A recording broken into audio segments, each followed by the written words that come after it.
మనకి ఈ సీజన్లో దొరికే పండు మిర్చి అల్లము నిల్వ పచ్చడి చేశానండి. అసలు చాలా అంటే చాలా బాగుంటుంది.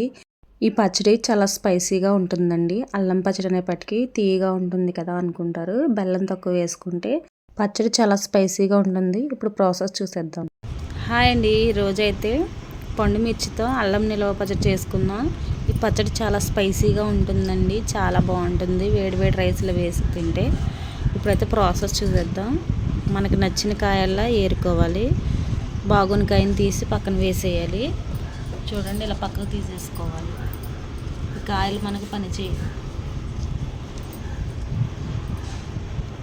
ఇప్పుడు ఒక్కొక్క కాయని తీసుకుని నీట్గా తుడుచుకోవాలండి. తుడుచుకుని తొడుములు తీసేయాలి. తీసేసి కాసేపు ఒక గంట పాటు ఫ్యాన్ గాలిలో ఆరనివ్వండి. తొడుముల దగ్గర కొంచెం చెమ్మ అనేది ఉంటుంది కాబట్టి ఒక గంట పాటు ఫ్యాన్ గాలిలో ఆరాలి. ఎండలో పోయకండి, కాయలు మెత్తపడిపోతాయి, బాగోదు పచ్చడి.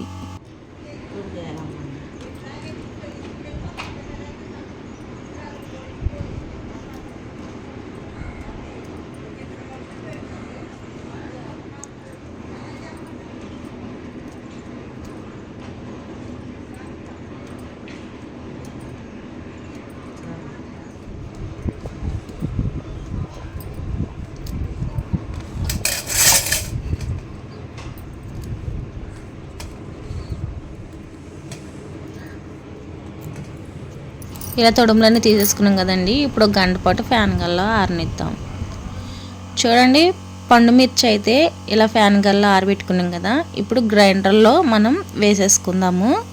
ఈ పండు మిర్చి తొక్కు మిక్సీలో బాగోదండి, ఇలా గ్రైండర్ కానీ రుబ్బు రోట్లో కానీ రుబ్బుకుంటే బాగుంటుంది. మేమైతే గ్రైండర్లో రుబ్బుకుంటున్నాం.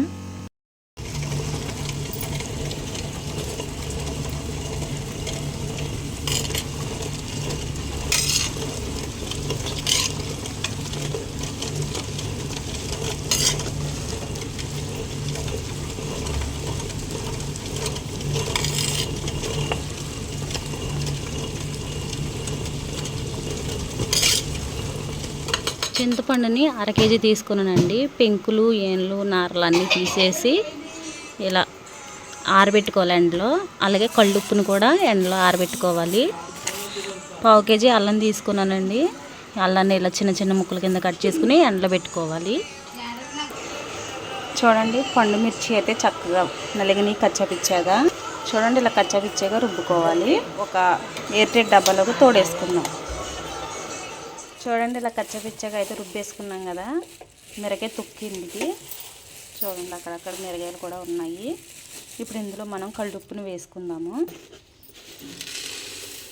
ఎండలో ఆరబెట్టుకున్న కళ్ళుప్పు, అలాగే ఎండలో ఆరబెట్టుకున్న చింతపండు అండి. కొత్త చింతపండు ఉంటే కొత్త చింతపండు అయినా వేసుకోండి. ఇప్పుడైతే కొత్త చింతపండు ఉండదు కాబట్టి పాత పండే వేస్తున్నాను. ఇప్పుడు ఒకసారి అంతా మిక్స్ చేసుకుని ఒక డబ్బాలోకి తీసేసుకోండి. ఇదంతా ఈరోజు రుబ్బుకుంటే ఎల్లుండి 3వ రోజున మళ్ళీ రుబ్బుకోవాలి. అప్పుడు ఈ తొక్కులో చింతపండు ఉప్పు కరిగి బాగా నలుగుతుంది పచ్చడి. ఇలా అంతా కలిపేసుకున్నాం కదండి. ఇప్పుడు డబ్బాలో తీసేసుకో.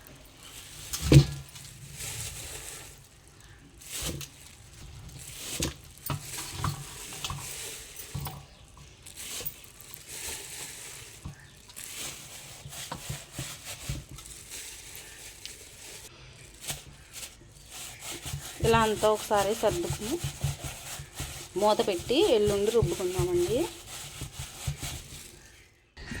పచ్చడి అయితే రుబ్బి 3వ రోజు అండి ఈరోజు. చూడండి, ఇలా అయితే ఉంది.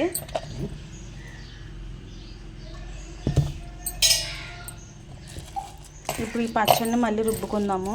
చూడండి చింతపండు అయితే చక్కగా నానిపోయింది కదా. ఇలా ఇప్పుడైతే పచ్చడి గ్రైండర్లో వేసేసుకుందాం.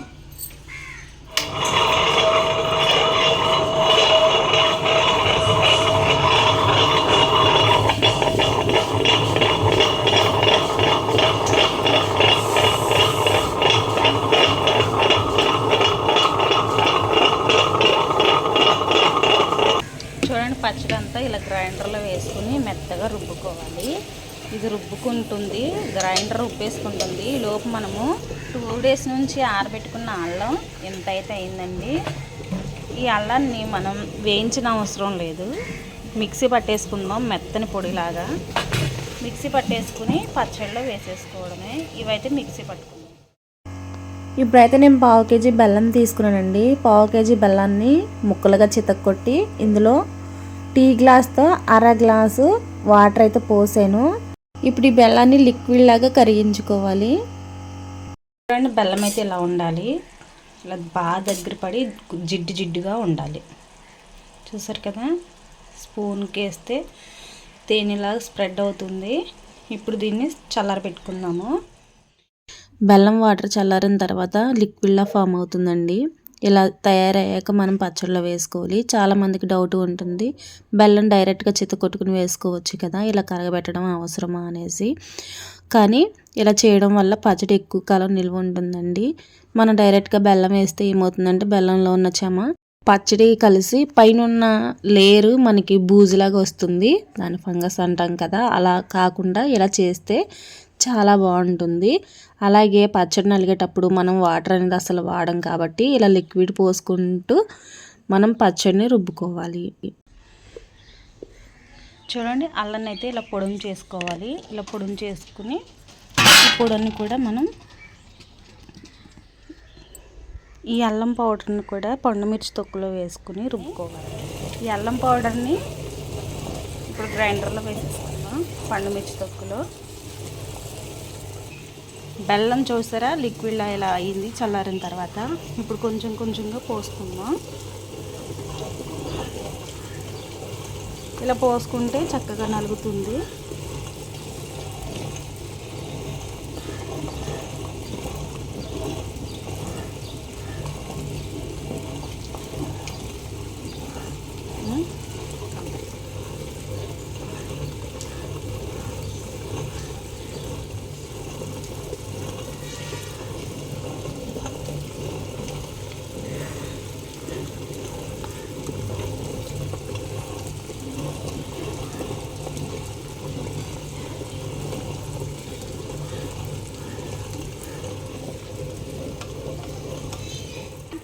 పచ్చడి అయితే ఆల్మోస్ట్ మెత్తగా నలిగిపోయిందండి. ఇలా మెత్తగా రుబ్బుకోవాలి.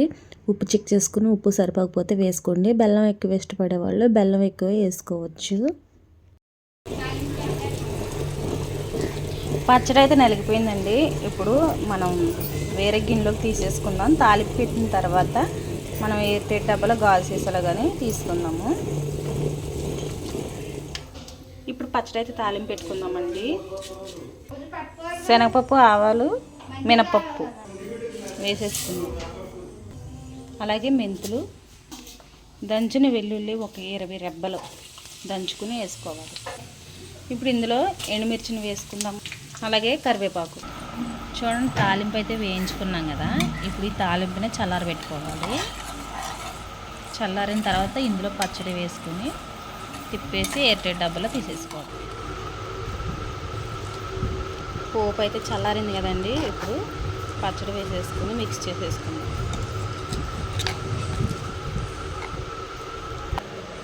ఇప్పుడైతే మిక్స్ చేసుకుందామండి. పచ్చడి అయితే రెడీ అయిపోయిందండి. చూడండి, చాలా ఈజీ కదా. కాకపోతే మనం చింతపండు నానడం కోసం ఈరోజు పండు మిర్చిని రుబ్బుకుంటే 3వ రోజు పచ్చడి రుబ్బుకోవాలి. ఎందుకంటే అలా చేయడం వల్ల పండు మిర్చి పచ్చడి చాలా బాగుంటుంది. వెంటనే రుబ్బుకుంటారు చాలామంది. అలా రుబ్బడం వల్ల మనకి ఎక్కువ కాలం అనేది నిల్వ ఉండదు, టేస్ట్ కూడా అంత బాగోదండి. ఉప్పు, పండు మిర్చి అలాగే చింతపండు ఈ మూడు రోజులు నానడం వల్ల టేస్ట్ చాలా బాగుంటుంది. నేను చూపించిన పద్ధతి మన అమ్మమ్మల కాలం నుంచి వస్తుందండి. ఇలాగే పచ్చడి చేసేవారు మన అమ్మమ్మల కాలంలో, నాయనమ్మల కాలంలో. అలాగే మీకు చూపించాను. ఇప్పుడు పచ్చడిని అయితే నేను ప్లాస్టిక్ డబ్బాలో తీసుకుంటున్నాను. నూనె అయితే ఎక్కువగానే ఉండాలండి. ఈ పచ్చడి టేస్ట్ చేయమని తమ్ముడికి అయితే పెట్టాను.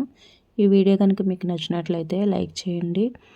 యూస్ఫుల్ అనుకుంటే మీ ఫ్రెండ్స్ అండ్ ఫ్యామిలీకి షేర్ చేయండి. రేపు మరొక మంచి వీడియోతో మీ ముందుకు వస్తాను. Thank you.